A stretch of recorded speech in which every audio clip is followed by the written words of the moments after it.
Okay, great. All right, let me begin and formally open up the hearing. Good evening, ladies and gentlemen. My name is Frank O'Brien, and this hearing this evening of the Milton Zoning Board of Appeals is regarding the application for a comprehensive permit relative to the premises located at 936 Brush Hill Road. I'll be acting as chair for this hearing. Joining me this evening, my fellow board members, Nick Gray and Jeffrey Mullen.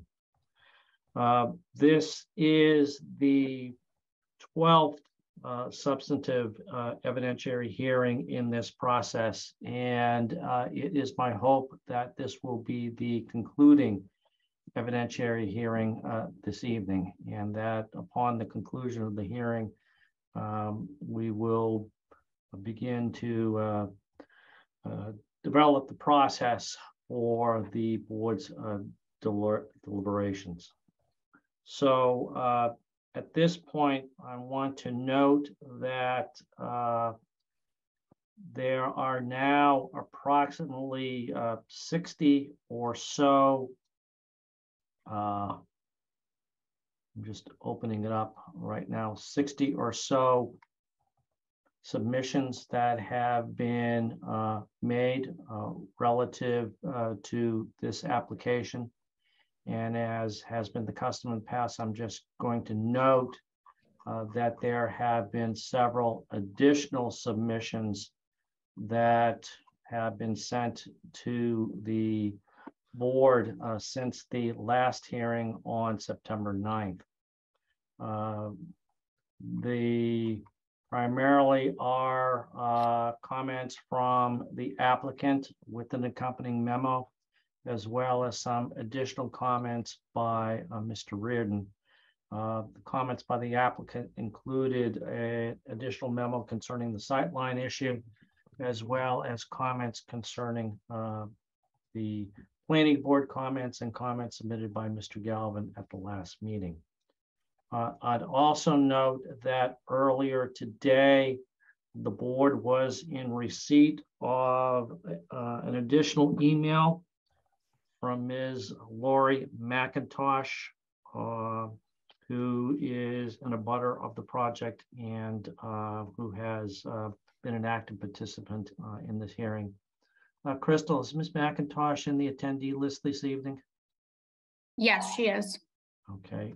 At the appropriate time, Ms. McIntosh, I'm going to give you an opportunity to provide whatever comments you may wish to make relative to your submission or any other issue relative to the project. So I just wanted to give you a heads up relative to that.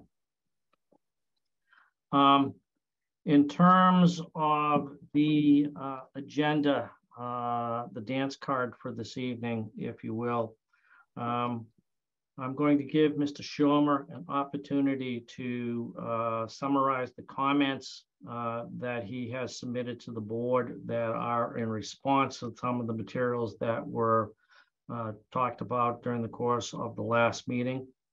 I'm going to ask Mr. Reardon to then talk about his sightlines memo. My intention would then, if Mr. Sawinski is on, I don't, there he is. I see Mr. Sawinski. I'm going to ask Mr. Sawinski to talk a little bit about the scenic road issue that Mr. Mullen raised at the last meeting. And then I'm going to give Mr. Galvin an opportunity to comment.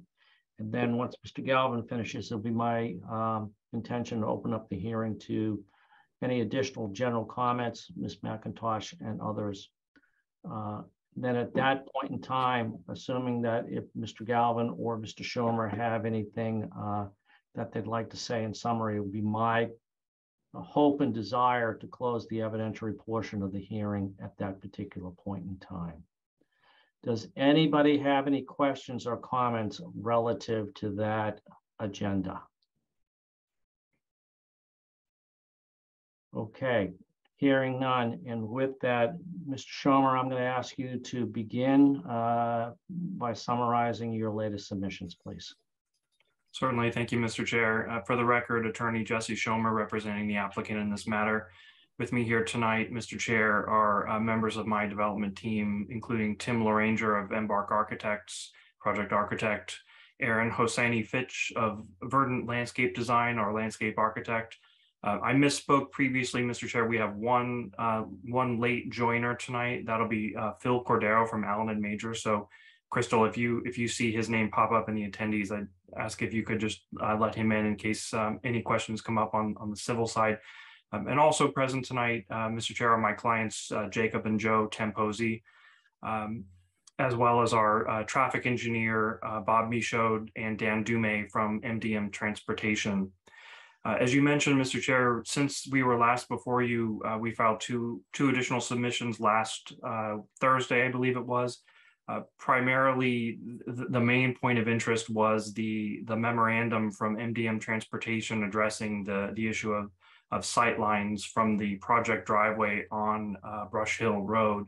And Bob is available to summarize his remarks at the appropriate time.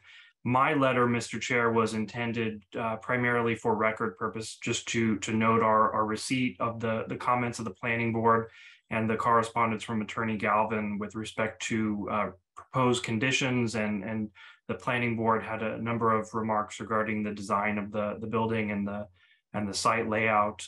But primarily that letter was just for record to note that we're in receipt of those. We acknowledge them. We appreciate the feedback from the planning board and from Attorney Galvin and his clients. But unless you'd like me to go into anything in particular on that, I just leave it as written. One additional point to note, Mr. Chair, we have been in touch with Attorney Galvin and his clients with respect to some mitigation efforts. Those are not finalized yet, but we do have an active and open dialogue back and forth with him and his clients, and are hopeful that we'll reach an arrangement with them. But I won't speak for Attorney Galvin. I'll let him speak for himself and for his clients. But I did want to let you know that that is something that is going on in the background, and we're doing our best to work through those issues with him. With that, Mr. Chair, if I may, I would like to go to Mr. Michaud to go through his memo. I believe that was the primary issue from the last hearing. And I just note, I don't see Mr. Reardon on the line tonight, but perhaps he's joining us later. But I understand that he's been in touch with Mr. Michaud and is satisfied with the resolution of that issue. But I'll pause there. So if you have any questions for me, Mr. Chair. I do, relative to the discussions that you are engaged in with Attorney Galvin, but I think at this point in time, what I'd like to do is move to the sightline issue with Mr. Michaud available, and go in that direction, if you don't mind. Okay, Absolutely. Thank you. well, thank you, Mr. Chair, board members. Bob Michaud with MDM Transportation Consultants. I'm going to do a share screen that will highlight some updates to the sightline issue that we discussed at last hearing. This is information that we've submitted to your peer review consultant, and we've had a conversation with Mr. Reardon about this, and I believe, as Attorney Schomer has pointed out, that there are no remaining issues as it relates to sightlines. The premise of sightline here is that we want to make sure that we're at least meeting the minimum required standards based on the measured 85th percentile speeds. And the most important criteria to keep in mind is what's known as stopping sight distance, which is the ability for an approaching vehicle to be able to see a vehicle in the travel way, perceive and stop, come to a complete stop before striking that vehicle. And we are pleased to say that the alignment of the roadway, Brush Hill Road, and the grading of the road is such that we have in excess of 400 feet in either direction. So vehicles that are approaching the driveway from either north or south can see a vehicle in the travel way for distances in excess of 400 feet, where the minimum required distances are only between 250 and 275 feet. So we've clearly shown that we far exceed those minimum safety-based criteria. The second point is the intersection sight distance criteria, right? This is the criteria that would apply to a vehicle that's approaching Brush Hill Road, and they need to be able to get into a stop position so that they can see an oncoming vehicle and make an appropriate selection of a gap in traffic before proceeding, and to do so in a way that does not unduly influence the way that traffic occurs or is traveling on that main street. And when I say unduly influence, what that means is that you don't want to create a situation where a vehicle pulling from the driveway would result in an approaching vehicle having to slow by more than 10 miles an hour, right? That's essentially what that standard means. At a minimum, that ISD has to at least match the stopping sight distance, the safety-based criteria, not the ideal or what we'd call the convenience-based standard of having someone have to slow down a little bit.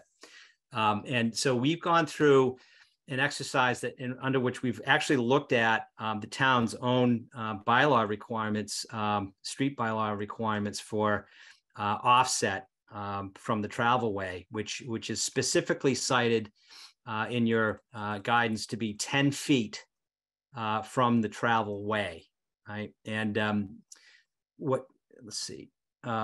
If we apply those exact standards to this project, and we have a vehicle that pulls up to a stopped position where the driver's eye position is 10 feet from the travel way, which is in conformance with your guidance, we can demonstrate, and it's shown on this plan and profile, that we can achieve looking to the left, right, for vehicles traveling northbound, 285 feet of clear sight line to an oncoming vehicle, right, where the minimum required is 275. The stopping sight distance is 275 feet. So we meet the safety-based standard under that example. I want to stress that, and certainly looking to the right, we have well in excess of 500 feet. Actually, I'm sorry, 430 feet of ISD looking in that direction, where we only need 250. So in both regards, we clearly meet the safety-based standard. There was a question as it relates to where a driver would most likely be at a stop position. And there are a number of examples along Brush Hill Road. In fact, most driveways and many of the intersecting public ways to Brush Hill Road require that a vehicle approaching the road stop and then so-called creep forward to a point where they can see beyond obstructions like stone walls, like fences, trees, landscaped areas, etc. And there are many examples of where that exists. In fact, just north of here at Woodmere Drive, which is within a quarter mile of the site to the north, that exact circumstance can be observed, right? If board members are familiar with that, we can certainly look at it on an aerial diagram to refresh your memory, but it's not uncommon for that scenario to take place along most of the driveways and many of the intersecting public ways. So this is not something that's unique to this particular driveway, but we are at least be in a position to represent to the board that we meet the setback requirement of 10 feet from travel way, and at that point can clearly meet the stopping sight distance criteria and the minimum ISD criteria as a result. And all of that's demonstrated on these diagrams. We did take the time to better mark the presence of the stone wall feature, which is shown here in the blue double line. And you can see that the sight line from the driver's eye position goes along the face of that wall, does not extend behind the wall. And it's within that sightline triangle that vegetation is not present that would otherwise impede that sightline.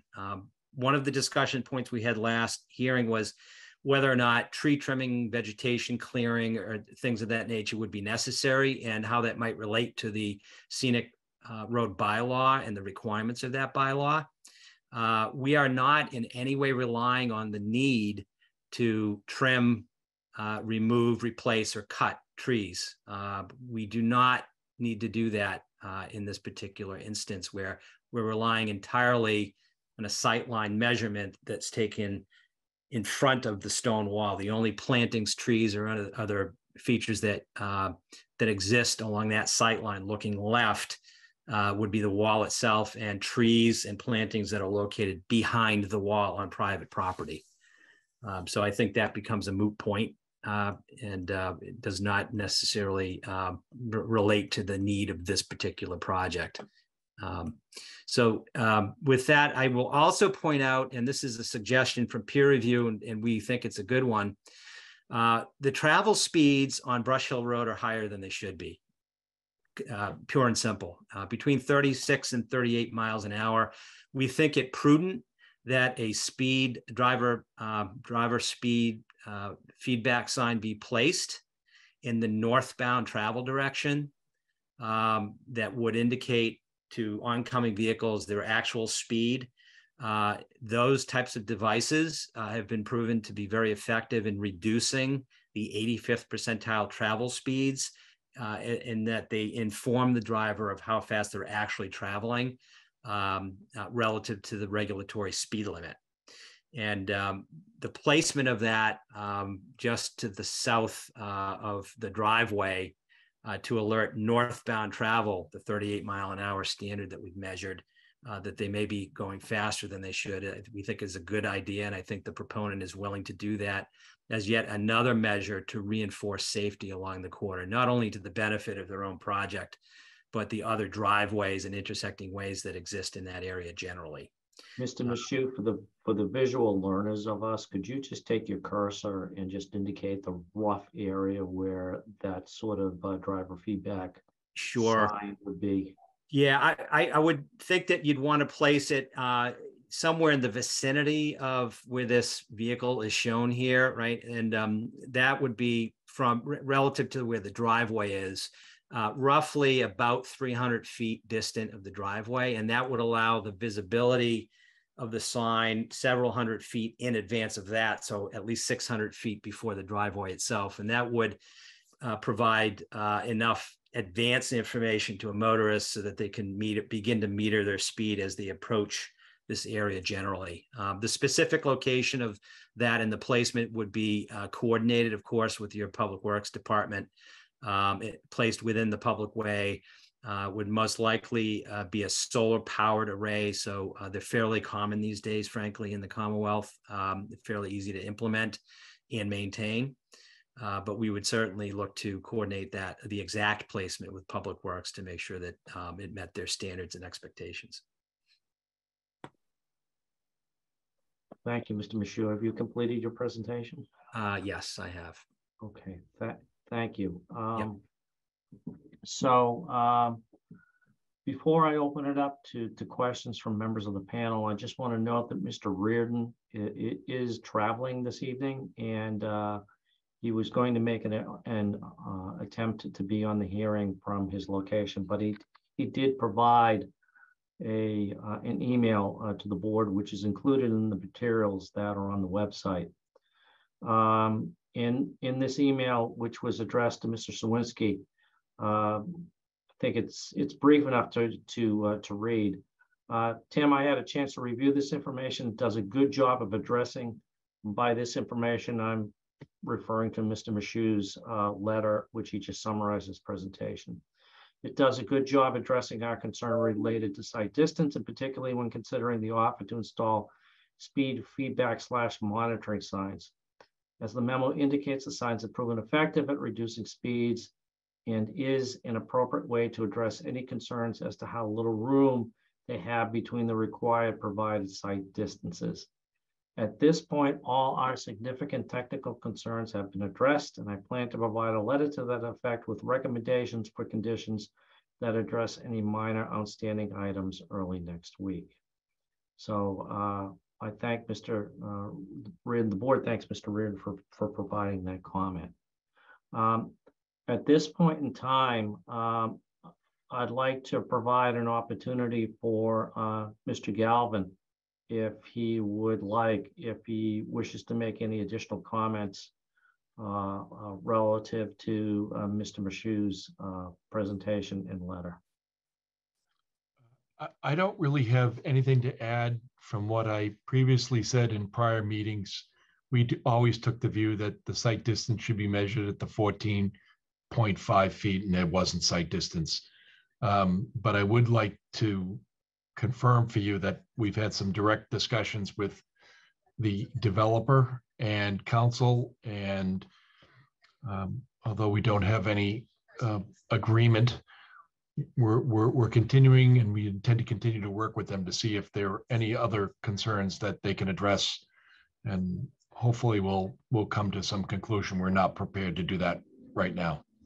All right, well, let me at this point, and I apologize to my fellow board members because I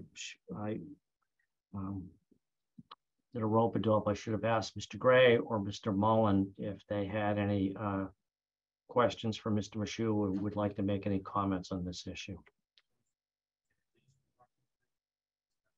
Interested in what the speed limit is on Brush Hill Road now and how that compares to the speed that you reported.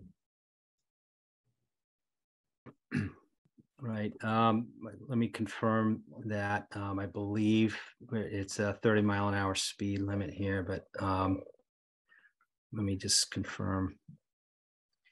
Yeah. I believe it's 30 miles an hour in that area, sir. And that the effect of a speed feedback sign based on studies that Federal Highway has published would indicate that there's about a 4-mile-an-hour reduction in the 85th percentile speed following the placement of that type of equipment. And so the 38-mile-an-hour 85th percentile speed, we would expect to come much more in line with the regulatory limits. And that's all public information that's readily available through studies that Federal Highway is done and that we've discussed with Mr. Reardon.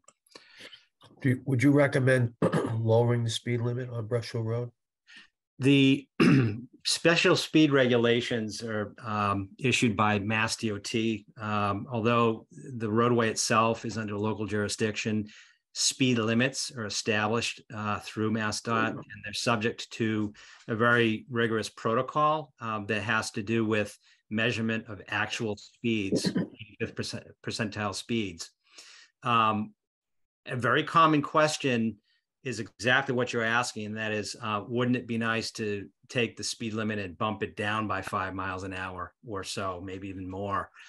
For better or for worse, the protocols that Mass DOT uses to establish those speed limits would not allow for the arbitrary reduction in speed that would have to be demonstrated to be compliant with the 85th percentile measured speed.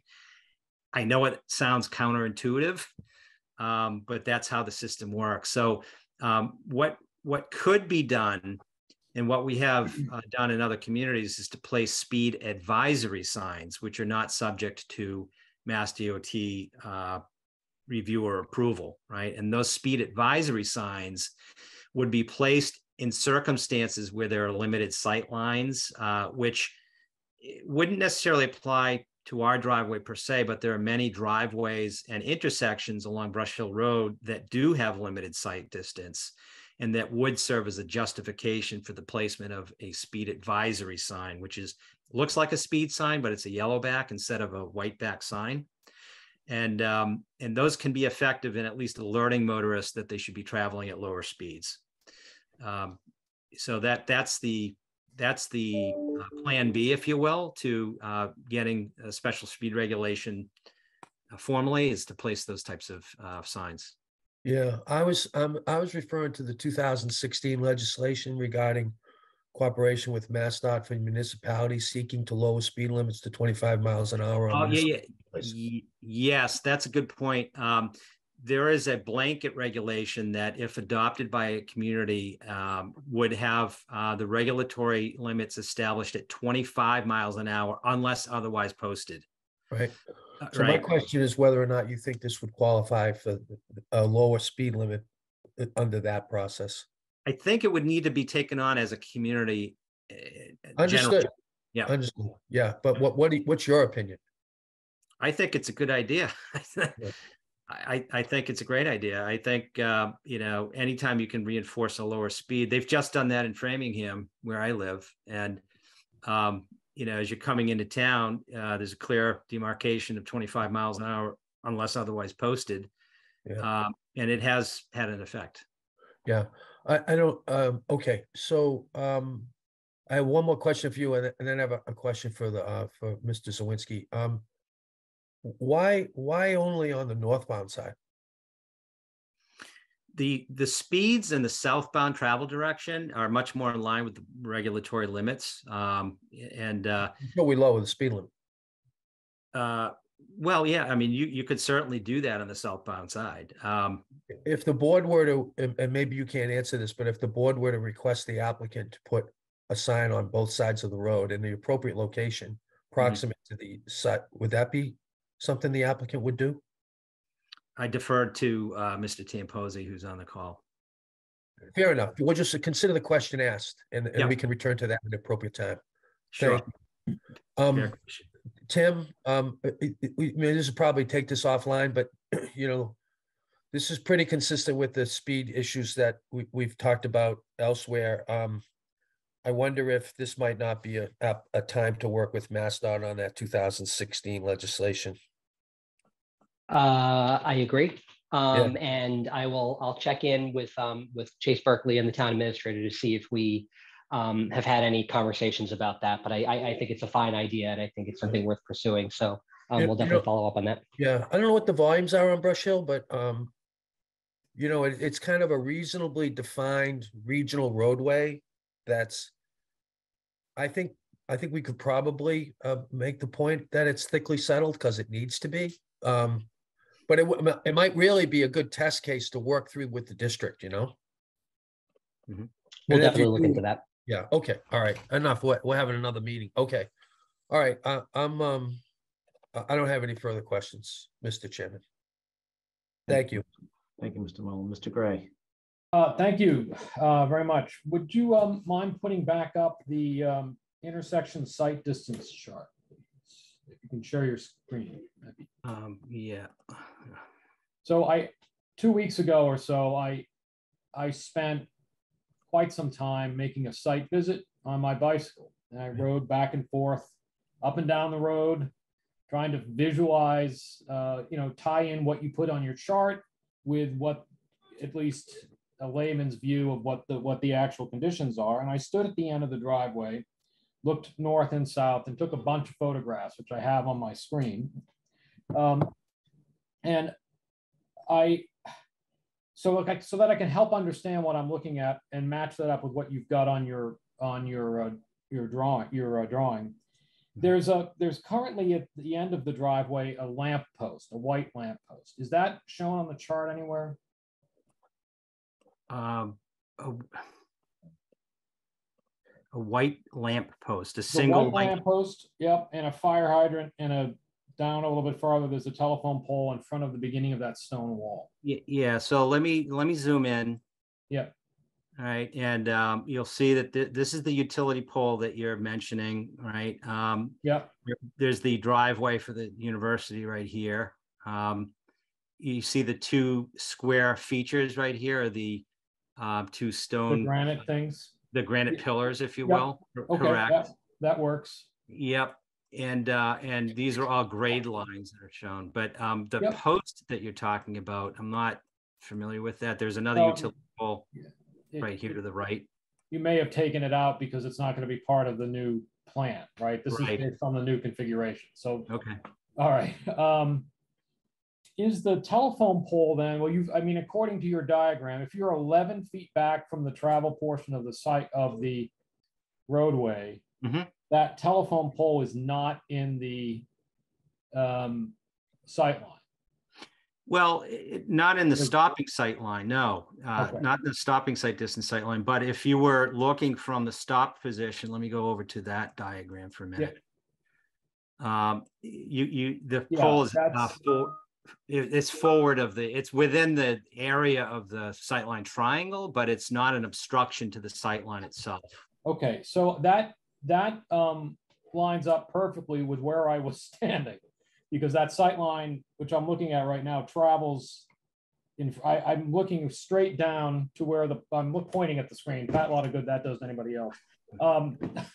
To where the concrete pillar is at the end of the driveway. Okay, and in that photograph, I can plainly see there's a car approaching. It's from the visual of that driveway, it's between the pole and the granite pillar.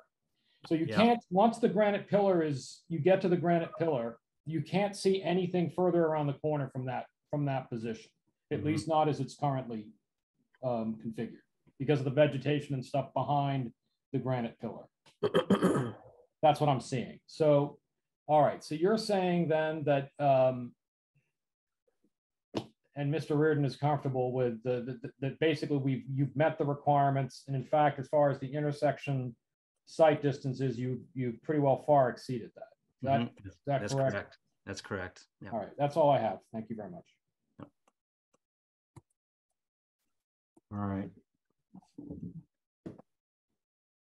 All right. Mr. Shermer, do you have anything else that you have to say at this particular point in time relative to the site distance issue? No, Mr. Chair, I think that concludes our testimony on that subject. All right.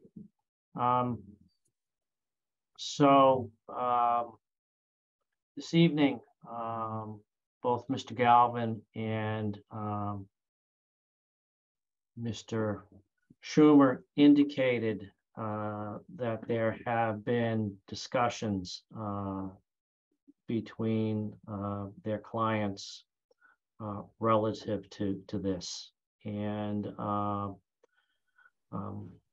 I'm pleased to hear that, and I'm sure that members of the board are pleased to hear that as well. And I hearken back to a law school professor of mine who opined constantly that a good settlement is better than a good trial any day.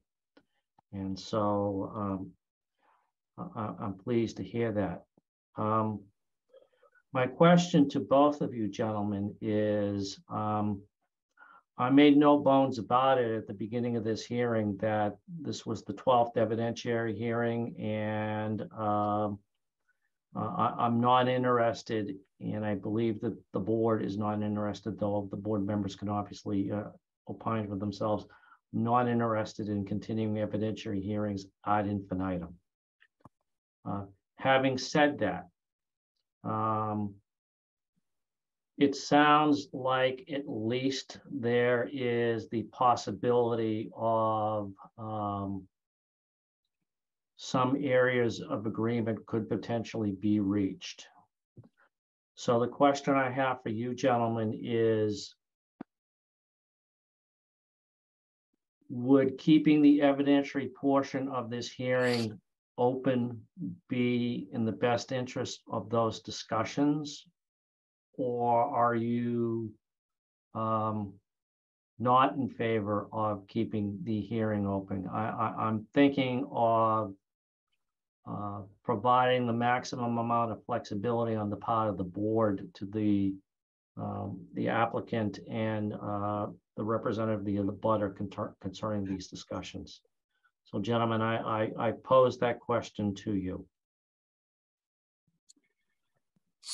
Speaking just for the applicant, Mr. Chair, my view is that there would be no benefit to keeping the public hearing open for that purpose. I think Attorney Galvin and I and his clients and mine still have a fair amount of work to do to iron out the details of what the mitigation efforts will be, and just as those details are developed, that's something that will happen farther down the road when we're closer to the point of actually moving towards pulling building permits for this project.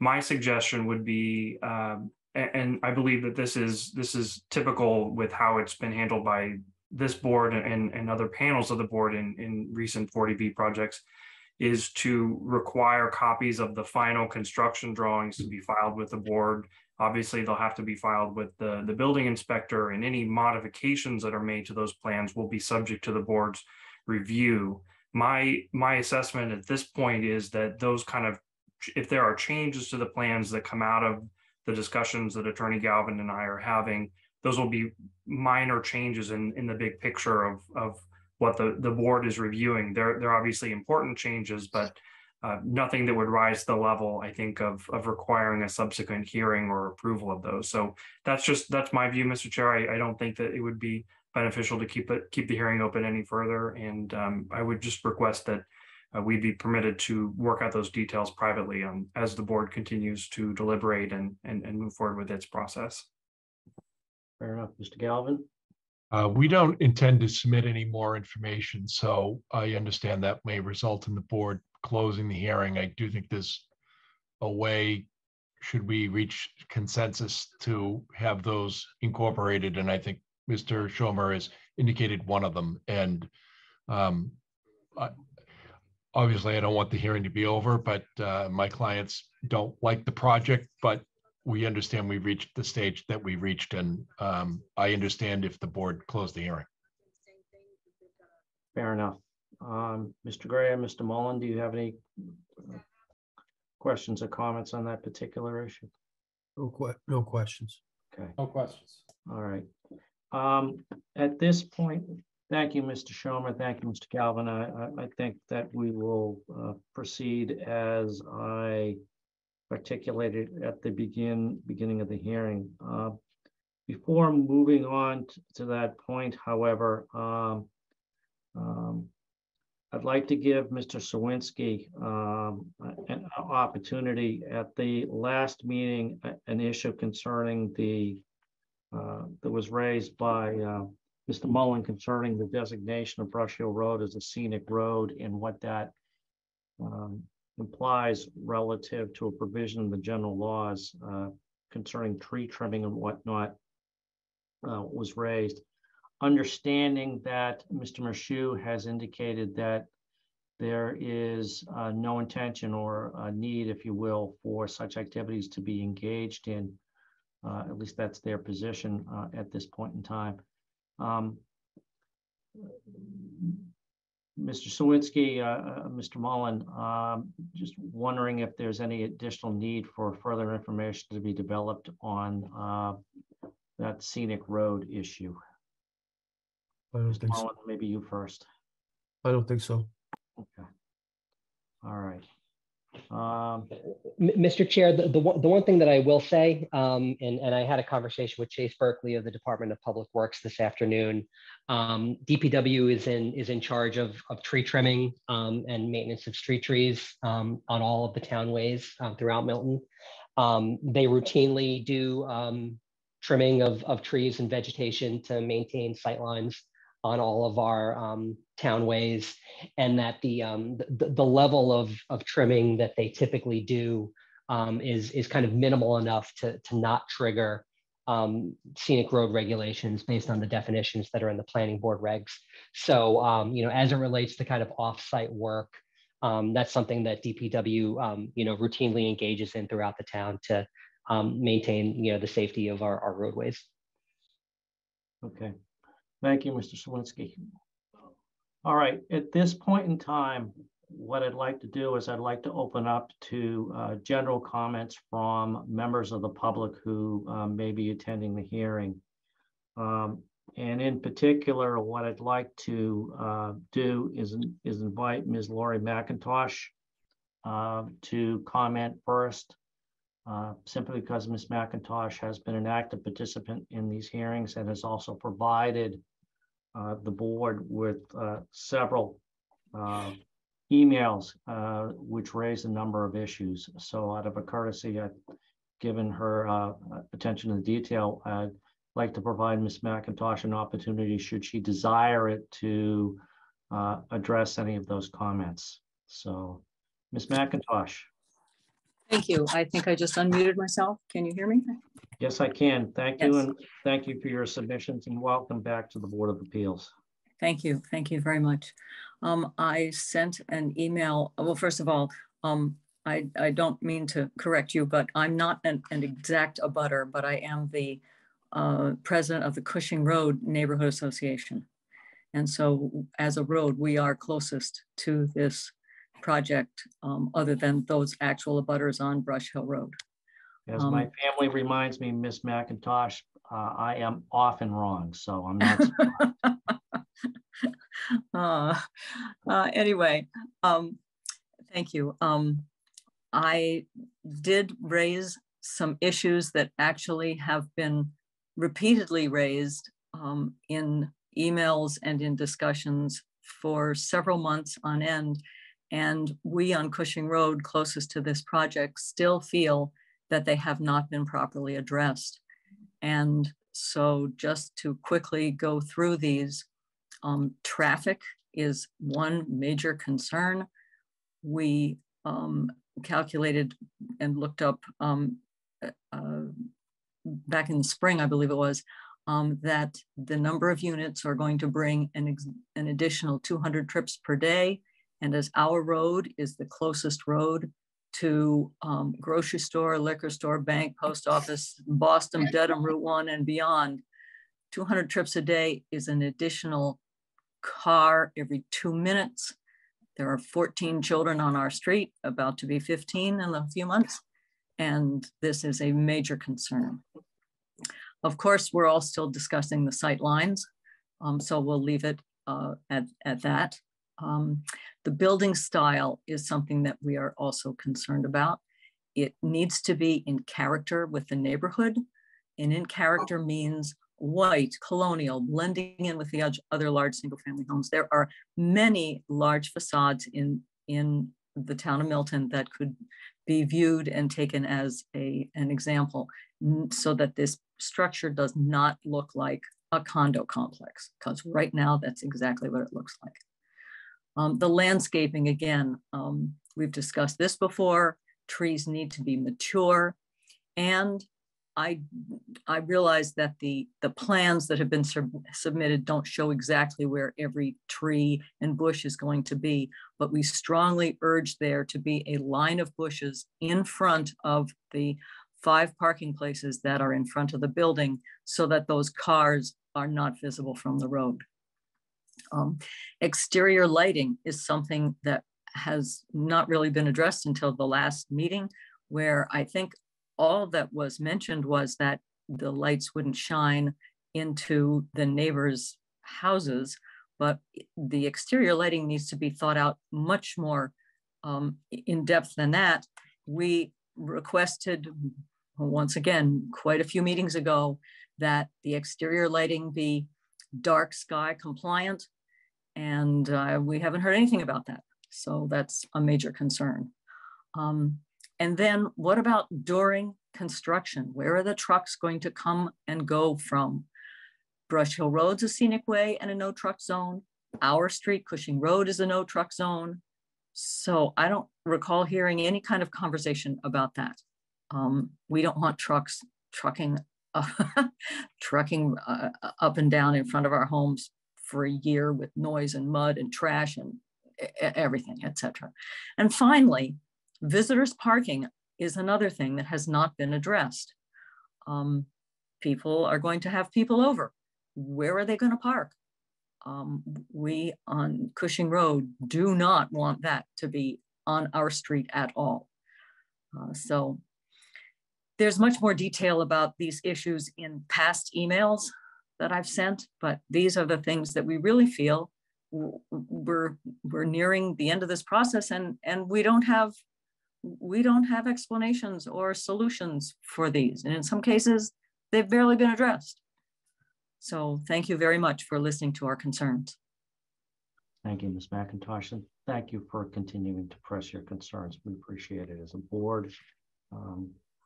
We appreciate your participation in the process.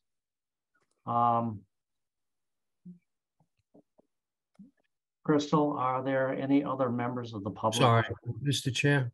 Oh, I'm sorry, Mr. Mullen. I didn't see your hand raised. Please. Can I ask a question about the data that Ms. McIntosh presented? Yes. Am I still muted? No. So you said there were 200 trips per day that were being added by the project? Yes, this goes back to an email that I originally sent on February 1st, 2022. And at the bottom of that email are the links to the pages of the dot.gov/policy, chapter 1, et cetera, et cetera. So the first footnote is for those statistics, and the second footnote in that email is for the dark sky information. So that's, yeah, February 1st of 2022. 200 per day. Yes, that's trips. So that's actually 400 because that's going out and then coming back. Right, but then did you say it was 2 per minute? Yes, and I used the normal day that I used to calculate that rather than, 24 hours in a day. So one car every 2 minutes. Did you say 2 per minute? It's the other way around. It's one car every 2 minutes. And it says here, I'll just read the sentence that I wrote from the email in February. It said, average US household car trips per day equals 10. It was actually like 9.8, but 10 times 2 for going and returning equals 20 car passes per day up and down, Cushing Road or wherever, but we're the fastest route to everywhere. Therefore, 20 apartments times 20 passes equals 400 additional car rides per day. The overwhelming majority, which would be up and down Cushing Road, which equals an additional non-resident car every 2 minutes, in addition to the non-resident traffic we already deal with. Add to that additional deliveries by Amazon, USPS, Uber Eats, Globe Delivery, et cetera, et cetera. Okay, all right. I think we've got traffic, a traffic study that's been submitted as part of the package application, correct? Mr. Schumer? Yes, that's correct, Mr. And Mullen. how does Ms. McIntosh's extrapolated data match up with the traffic study that was done? I'll defer on that to Mr. Michaud. He'll be able to explain it much better than I possibly could. Thank you. Sure. Thank you. I agree with that. The traffic report, which was subject to peer review, relies on industry standard and Mass DOT approved, in fact, required methods to estimate traffic. And that's based on a manual called the Institute of Transportation Engineers Trip Generation Manual, ITE Trip Generation. Those trip rates are regularly updated to reflect current trends for various uses, including residential. And when applied to this project at 20 units, results in a total two-way daily traffic volume of 146 vehicle trips in total. And those were corroborated through the peer review process. On an hourly basis, the number of trips using the same source information, ITE Trip Generation, the latest version of that would indicate between a total of 9 hourly vehicle trips during morning hours, commuter hours, and 11 total trips during evening hours, which would represent the equivalent of about 1 vehicle every 5 minutes going to or from the property. And when distributed on the roadway, because not all of those come from a single direction, about 2/3 of those volumes would come from the north and a third to the south. The number of trips that would be impacting any particular section of Brush Hill Road would be less than 100 additional two-way trips per day, and less than about 5 to 6 vehicle trips over the course of an entire hour, or 1 vehicle every 10 minutes, all of which has been subject to peer review, corroborated, and are consistent with current methodologies and accepted practice.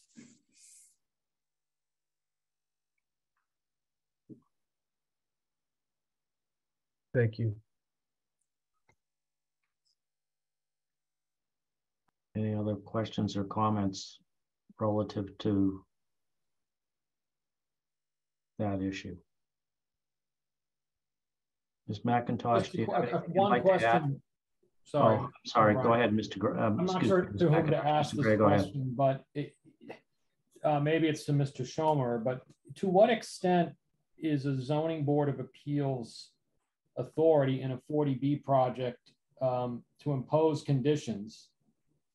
To what extent does it allow us to dictate to the developer the style and architecture of the building? Well, I don't want to speak for town council or your advisor, your technical advisor, Judy Barrett. She'll be able to explain that issue further and probably more articulately than I could. But generally speaking, the authority of the board in imposing conditions is limited to situations where there are issues of local concern. And those typically are matters such as health and safety, environmental impacts, design design issues, and I believe other just generally speaking other catch-all issues of local concern. The finding of the board in those instances has to be that the local concern issue outweighs the regional need for affordable housing. So that's part of the letter that I submitted for record with respect to the planning board's comments. Our view is that well, first of all, the project having been subjected to peer review on design questions and massing and issues such of that nature, it's our view that the project does meet the standards of the Chapter 40B guidelines with respect to design of projects, which are intended to guide the board in reviewing projects of this nature, which propose greater density than is typically allowed under local zoning. And the way that that's done is in several different ways, one of which is to provide complementary building styles and architectural styles and colors and things of that nature. In our view, the color and the style, we recognize similar comments from Ms. McIntosh and the planning board.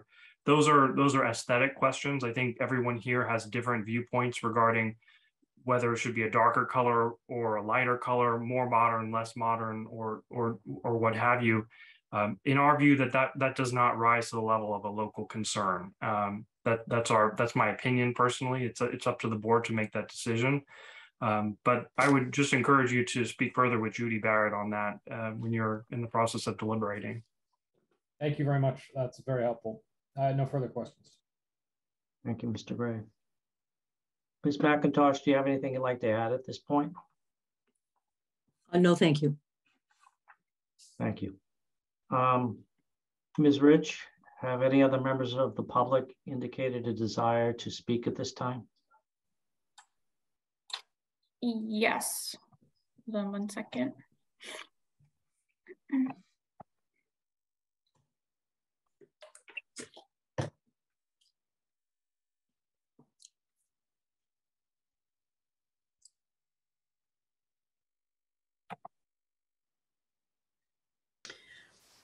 Yeah, hi. My name is Becky Simons. I live at 1053 Brush Hill Road, and I just want to comment on the 146 trips per day in a, pretty dense section of Brush Hill Road with Curry College and the other residences. And I think that really needs to be pretty thought out in terms of the traffic that adds. And I also think the density of the number of people potentially living on less than half an acre at 936 Brush Hill Road is hugely concerning, with no, really green space for them to use. And we've talked about this in other hearings, but it's still kind of like what Lori McIntosh mentioned, is still a concern that doesn't seem to get addressed. So that's a density versus land issue. And I can vouch for the speed limit going north and south. I live in the section of Brush Hill Road between Walcott and Milton Street, and frequently in the past walked my dog daily. And the traffic goes well over the speed limit. And I think the idea of putting some kind of speed indicators would be really helpful. But, it's the traffic coming from Milton Street up Brush Hill Road is, and both ways, but particularly that way, is really, really concerning. Thank you. Thank you, Ms. Simmons. Any questions for Ms. Simmons by members of the board? All right. Seeing none. Thank you. Ms. Rich, is there anyone else? No, not at this time. Okay. All right. I want to thank Ms. Simmons and other members of the public for their continued presence and attention to these hearings. At this point in time, what I'd like to do is I'd like to give both Mr. Schomer and Mr. Galvin a minute or two or three, what have you, to kind of sum up, if you so desire. Yes, thank you, Mr. Chair. I'll keep my remarks very brief and just thank the board members for their time and attention throughout this hearing, which has now lasted the better part of this year. Thank you also to Mr. Zawinski, the fire chief, all the town department heads, town engineer Fernandez for their time and review of this project, as well as the board's peer review consultants. I think and also to not to forget Mr. Galvin and his clients and members of the public as well. I think the feedback from all of those sources has contributed to what the project is today. It's made it better. And I think it's going to be a good project for the neighborhood, for the town, and bring some affordable housing to this part of Milton. So as the board members know, that the project has developed over the course of the months that we've been before you. It's changed in a number of ways. And as I said, I think it's improved in a number of ways, and it will continue to be refined as we move forward towards the process of obtaining building permits. And we believe that the project is appropriate for the neighborhood. It's been mitigated appropriately based on the changes that have been made through the course of the hearing. And we look forward to observing the board's deliberations regarding the project with respect to the ultimate decision and the conditions that you opt to impose upon the project to ensure that it meets your requirements, it meets local concerns, and appropriately balances that need for mitigation of local concerns with the need for affordable housing. So with that, Mr. Chair, I'll let Mr. Galvin speak and just thank you again for your time on behalf of my clients and the entire development team. Mr. Galvin. Thank you. I also want to thank the members of the board for your questions and thank the applicant for actually making some changes, because I think this project has come quite a distance from what it was originally submitted. Notwithstanding that, I think my clients are generally not happy that this is the type of project that basically has come to their single family neighborhood, which is undoubtedly on the periphery of Curry College, but this lot seemed really more part of the neighborhood than maybe some others that the board has seen in other contexts. The project, when it was initially started, had some real significant impacts, particularly on the Burnett property, also on the Newman property. And I think I've beaten it to a pulp, so I won't say it more. I think we have some concerns about the traffic exiting the site, particularly traffic that has to look, to the left as it's exiting. And I think if this was a typical project, I think you would see either a significant reduction in density of the project in order that you have a safe access, and certainly respect Mr. Michaud's opinions. He's an expert, but those standards are federal standards, and that's what we've typically looked at, and that remains a concern. As Mr. Schumer and I have talked about, we've had some very direct conversations regarding it. We've told them some things that we think that they can do to improve the impacts on my clients. And I'm optimistic that those discussions will continue. And they have been good faith discussions. And I think should that result in something different, I think that there's a mechanism by which those could be integrated into this project, and that also would result in an improvement. And lastly, I appreciate everybody that's come out, particularly the fire chief came out with one of the lieutenants, because we are concerned about not only our safety and the safety of the people that would respond to the site, but also, believe it or not, the people that might live there. And they did spend some extra time with us out there explaining how a fire would be attacked in the event that something like that would happen. And in any event, I don't want to say any more. I think the board has heard all the evidence, and we trust the board will do the best it can with this and protect the interests of the neighborhood as best you deem fit. And we've submitted proposed conditions that I'll remind you that I had submitted the last time, and hopefully in your deliberations you'll consider those. Thank you. Thank you, Mr. Galvin. At this point in time, I'm going to take prerogative as a bit of the chair and not to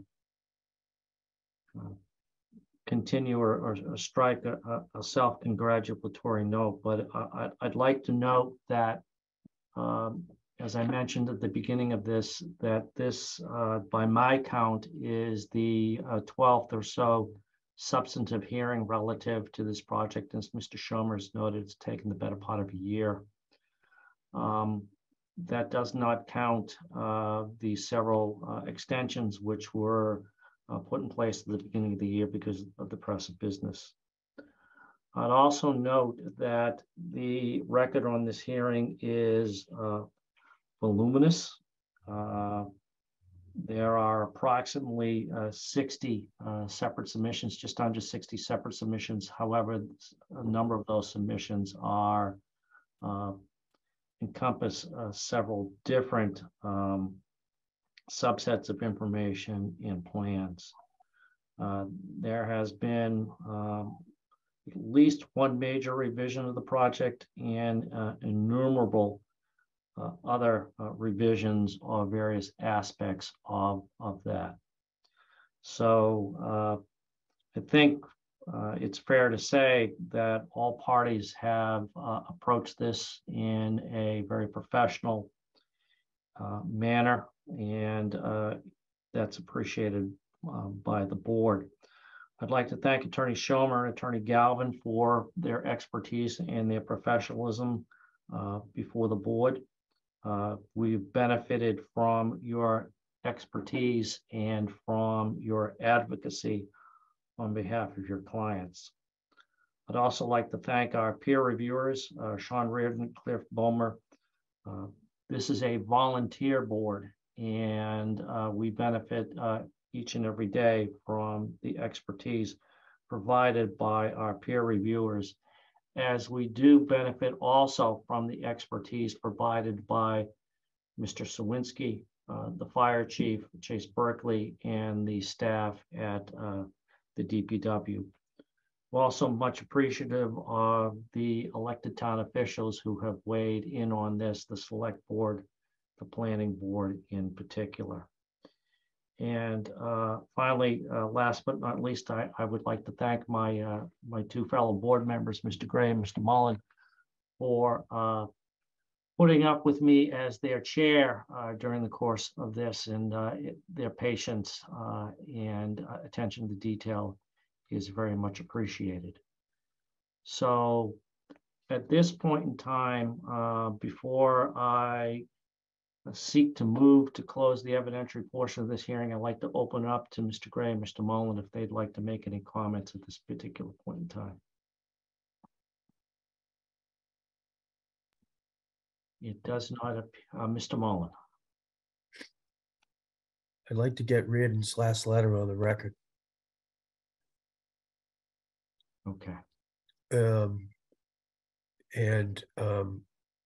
It's unfortunate that he's not here and that we don't have that letter, but I wonder if it would be a burden to keep the hearing open so that we can have that letter, because that's the letter that addresses the issues that were addressed in the last meeting. And perhaps he could address some of the issues, or to the extent that he hasn't, that came up tonight. I don't know. I don't want to hold things up, but if that letter comes in after you close the hearing, I don't think it's part of the record. Maybe it is. If I may, Mr. Chair, just to make a suggestion on that point, because a similar issue came up recently with our 16 Amore Road project, where I believe it was a letter, not from Mr. Reardon, but from one of the town department heads. What we did in that case, and we'd certainly be agreeable to it here, was to agree that the hearing vote to close pending receipt of Mr. Reardon's letter, and we would have no objection to that whatsoever.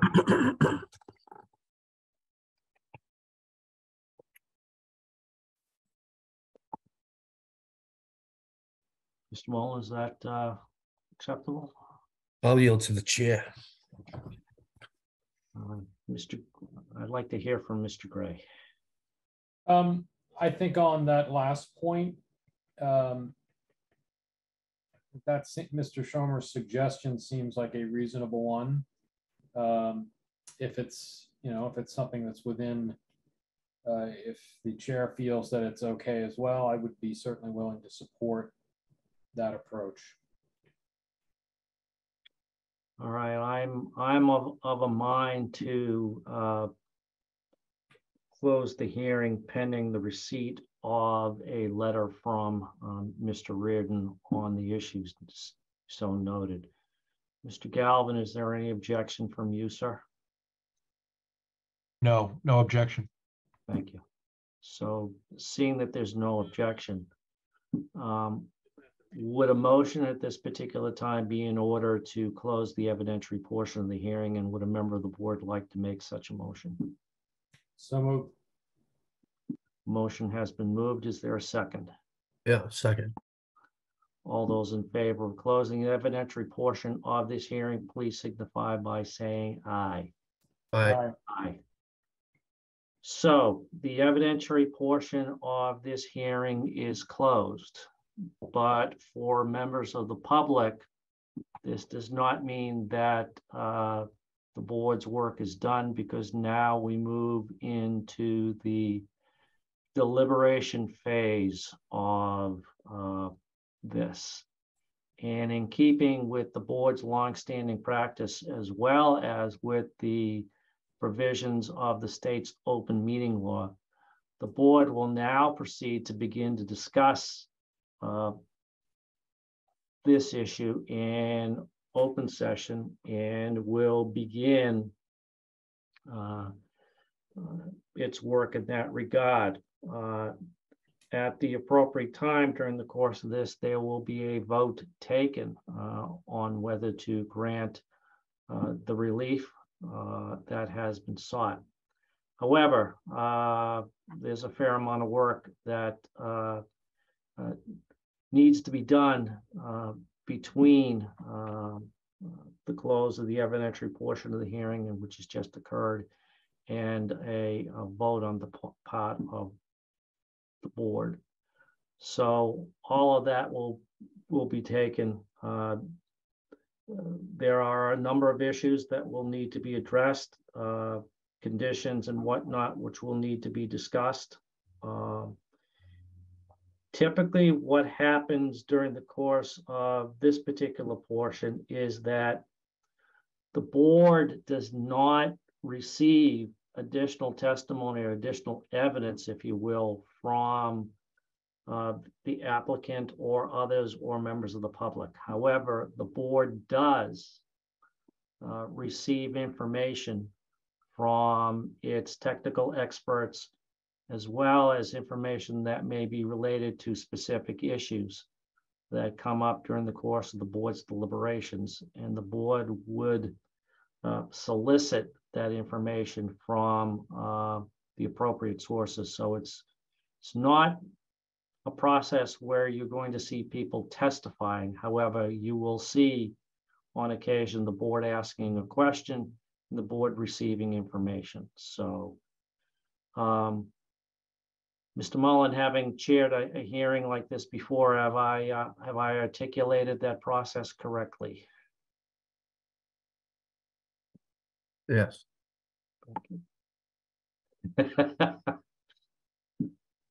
Thank you. I've passed the exam with the teacher. So, Mr. Gray, anything you'd like to add at this point?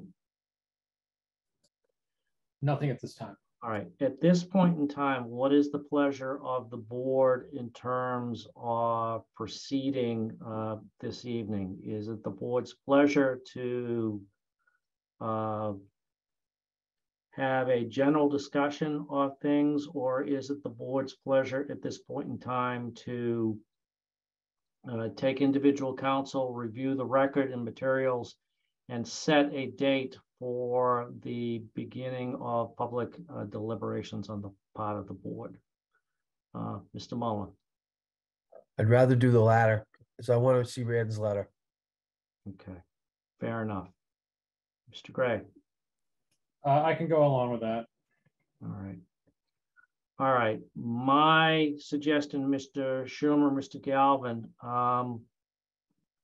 the 3-week time frame has kind of worked out well from a scheduling point of view. Do either of you have any objections to continuing to adhere to that? No objections from me, Mr. O'Brien. The board has 40 days from the close of the hearing to render its decision, and from this point on, we're primarily spectators. So I would say it's entirely up to the board members and your schedule. So what I'd like to, so this is the reason for my thinking on the 30 days, 30 days, I'm sorry, the 3 weeks. So I'd like to get the written letter. I'm having some minor surgery, so I'm going to be out of the down from the count for a little bit. So nothing problematic, but I am mindful. I am mindful of that as well. Honestly, I don't know how we've escaped with anybody having been in a car accident or a COVID or something like that, but life is catching up to some of us. So that's one of the primary reasons why I suggest adhering to the 3-week thing at this particular point in time. If that, with the understanding that during the course of that, would get the written letter in, the record would be buttoned up, would probably have some conversations in terms of some of the logistics in terms of the materials and whatnot, and be in a position where we can hit the ground running relative to deliberations 3 weeks out, which by my count is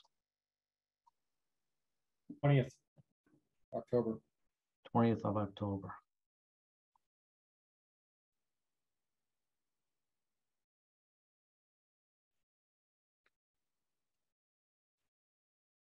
All right. Ms. Rich, how does that work from a scheduling point of view? Zoom world wise and everything else. The 20th should work fine. Okay. Then without objection, the 20th it should be. So are there any concerns on the part of the board that may leave us short in terms of any of the deliberations? No, I think that's, I think meeting on the 20th is fine. Given the 40-day time limit to produce a decision, we may not want to wait 3 weeks after that for the next session. I agree. Frank, I'm not sure I can meet on the 20th. I got a meeting at 5 o'clock that I think could be a while. I'm good. I'm good that week, so I could basically do it any day that week. So I just picked the 20th because it's the 3 weeks, but the week of the 17th would be a target date. I could do it on the 19th. Yep, the 19th works. That's opened if you want to do that. That I have an event that night, but I think it should be over by 7. We can move it to 7:30 if that would be helpful. That would help if it's not too late for the other of you two, for both of you rather. It's not too late for me because I live for the Board of Appeals. Might give Mr. Mullen more time to cycle home in the dark from. No, not doing it. I went by your house at 6:20 tonight. I was hustling to get in here before Yeah, you were turned moving. into a vampire. The 19th would be okay. So why don't we set, Miss Rich, why don't we set the 19th at 7:30? Okay. Okay. So, Sounds so this hearing is recessed. Mr. O'Brien, I yes. could do 7 o'clock. The thing I'm looking at will be over before 5 o'clock, so that's fine. I could do okay, 7, then. if that's easier for the board. 7 o'clock on the 19th is fine. 7 o'clock. Well, why don't we make it at 7 o'clock on the 19th? So, Okay. So with that, once again, I'd like to thank everyone for participating this evening. And this hearing will stand in recess until October 19th at 7 p.m. Thanks, everybody. Good evening, all. Thank you. Good night.